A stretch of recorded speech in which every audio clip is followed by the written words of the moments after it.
তো গাইস আজকে আমরা আপনাদের সকলের সঙ্গে ডুয়েল বেস আরসিএফ মডেলের বক্স ক্যাবিনেটের শো করব এবং হচ্ছে এতে কত ওয়াট করে স্পিকার এড করা যাবে। তো সম্পূর্ণ ডিটেলসটা বলবো। তো ক্যাবিনেটগুলো চলুন দেখে নেওয়া যাক। গাইস এখন আপনারা স্ক্রিনে যে ক্যাবিনেটগুলি দেখতে পাচ্ছেন, তো এগুলো হচ্ছে আরসিএফ মডেলের ডুয়েল বেসের ক্যাবিনেট। তো এই ক্যাবিনেটগুলো অ্যাকচুয়ালি রং পেস্টিং হবে, রং পেস্টিংয়ের ক্যাবিনেট থাকবে। তো এগুলোতে কোন কালার হবে অবশ্যই রং পেস্টিংয়ের সময় আপনাদের ভিডিও শো করব। এছাড়াও সাউন্ড টেস্টিং এই বক্স দুটো অবশ্যই আপনাদেরকে সাউন্ড টেস্টিং করে দেখাবো। এগুলো কিন্তু 18 ইঞ্চি 1500 ওয়াটের ক্যাবিনেট রেডি হচ্ছে।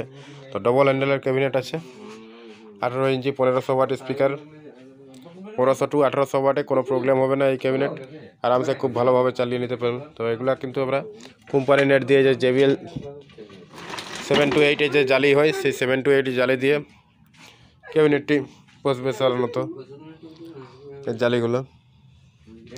তো এগুলো স্পিকার ফিটিং হওয়ার, রং পেস্টিং ফুল কমপ্লিট ক্যাবিনেট হওয়ার পর তারপর আপনাদেরকে স্পিকার এড করে সাউন্ড টেস্টিং সহ পুরো ভিডিও আপনাদেরকে ইউটিউবে শো করব। তো চলুন। তো গাইস ফাইনালি আরসিএফের ডুয়েল বেস ক্যাবিনেট কমপ্লিট হয়ে গেছে। তো ক্যাবিনেটগুলো কিন্তু রং পেস্টিং আছে। তো এই বক্সগুলো 2-1 দিন পরেই কিন্তু স্পিকার ঢুকে সাউন্ড টেস্টিং হবে। তো এগুলো সাউন্ড টেস্টিং অবশ্যই আপনাদের সকলের সঙ্গে শেয়ার করব। তো এখন আমাদের যে বক্সের কাজ চলছে আরসিএফ ফরমিড স্কোয়ার মডেলে, চলুন দেখে নেওয়া যাক।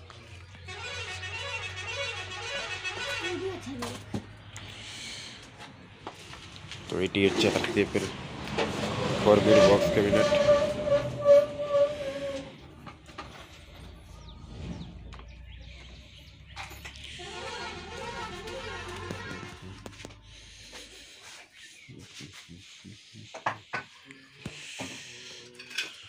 আরসিএফ ফরমিড বক্সের কাজ চলছে বর্তমান।